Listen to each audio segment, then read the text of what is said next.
The first of the Maori people arrived in New Zealand somewhere in the 13th century. They are believed to have navigated to New Zealand from Polynesia. Before the Europeans discovered New Zealand, the Maori had a hunter-gatherer lifestyle, hunting various animals and collecting vegetables such as yams. The society before the Europeans were introduced was a very robust and organized society. In the early 1800s, the Europeans introduced the Maori to Christianity. Muskets were also introduced for trade for items such as flax, flour, and food.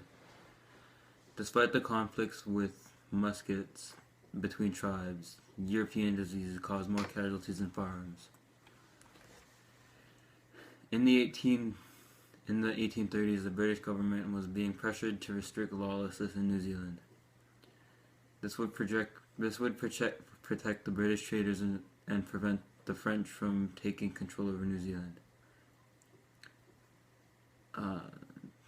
10 years later, the Treaty of Waitangi was signed in 1840. The treaty was signed by over 500 Maori people across New Zealand. Under the treaty, the Maori surrendered control of the land to the British. This would guarantee the Maori possession of their land and resources. In 1852, the British passed the New Zealand Constitution Act, which gave the British governance over New Zealand. This would mean that the British people would take full control over New Zealand and its resources.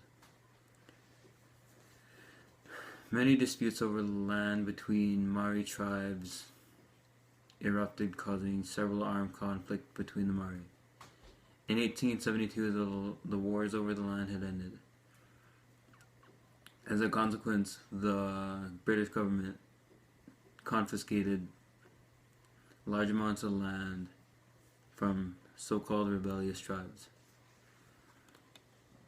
In the 1890s, the Liberal Party took control over New Zealand. The Liberal government bought the Maori land and sold it to settlers to create farms. All these combined events gave the Maori little control of their land and identity.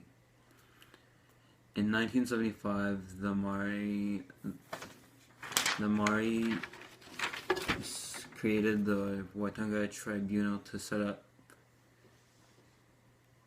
to consider their claims and injustices. Today there are over 750,000 Maori people, 660,000 in New Zealand, and 100,000 in Australia. Despite all events, they live a very diverse and rich lifestyle, and they succeed in rugby. I personally feel as if the Maori people will not gain self-governance due to the fact that they have such a little population and only take up 15% of the population in New Zealand. I feel as if the population isn't high enough to create a self-determined country.